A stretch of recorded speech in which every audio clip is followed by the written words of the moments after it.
It always happens very quickly. It's huge. Love it. It's great, especially on a day like today. We'll have lots of sun to enjoy. Yeah, this is a really nice day, and I think we're starting to be the point where it's not outrageous to think that spring is slowly actually coming. Yeah, we're not being fooled constantly now. Yeah, like you might get another sucker punch or something, but statistically it's March 30th is the last 1 inch in Portland, so we're getting... This week. Yeah, All right. And of course That's the great. average is on either on the other side of that. So you never really know, but a day like today certainly makes you feel like you're heading that direction fast. About 50 in Portland last check, a lot of low 50s along the coastline, and a lot of sunshine too. You can see the clouds though starting to move into Vermont, so later this afternoon those will come in and thicken up over western Maine. So we were talking last week about, I felt like there was still a signal for a storm around Tuesday night, Wednesday. That whole thing sped up, got more progressive, never really turned into anything big. So just short version here, had it been a big storm, this would have slowed down, dove in here. This would have come in slower too. It turned into a nor'easter and moved up towards us.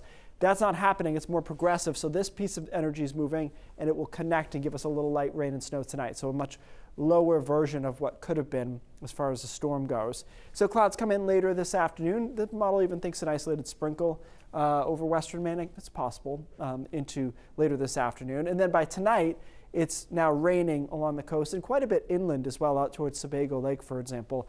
It's not until you get into North Conway and Lincoln and then down on the west side of New Hampshire there that it's snowing.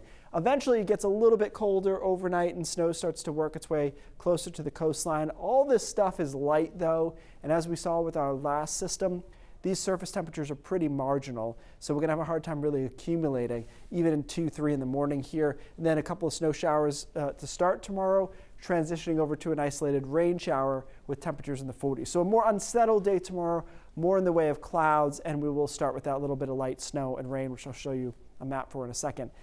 Maybe more interesting after a quiet day on Wednesday, which actually looks pretty decent, temperatures into the mid and upper 40s, we get what is essentially an Arctic front to come through. Look at this on Wednesday night, really sharp. That's how I know it's an Arctic front, just the way it's presented, some snow squalls along it. The good news is Arctic fronts ain't what they used to be this time of the year. So once it comes through, it's certainly colder on Thursday, but it's not going to be brutally slow. So slushy coating possible over the mid-coast, southern coastal Maine tonight, early tomorrow morning. Again, I'm not very excited about this. I don't think it's a big deal. Just something to be aware of if you're out and about. After that, so here's your Arctic front. We drop into the 30s for highs on Thursday. So again, it's cold, but it's not truly Arctic. And then we've got a big storm coming in here Friday night, Saturday. And this is going to be a mess because initially it'll be some snow. Same deal though, hard to accumulate much. And then we turn over to rain and wind for the first day of April, which also happens to be my son's birthday, and there's going to be a bunch of 4-year-olds in my house, so that's going to be good. It's going to turn out nice. That's exactly how we planned it, Brian.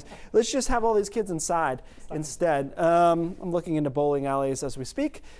It will be windy as well, and then we should go back to some sun on Sunday into the mid-40s. So again, that front, Wednesday night, I think Thursday will feel, you remember a couple of weeks ago we had that Sunday that was kind of like that. It was breezy in the mid-30s, and I was like, oh, We're going to feel that. This feels like a little step back, but it's just a one-day situation. Okay. That's the relief. Yeah. Saturday's just not ready. It's not looking good. It didn't look good last week, and it's continuing that totally theme. Yeah. All right. Keith, thanks.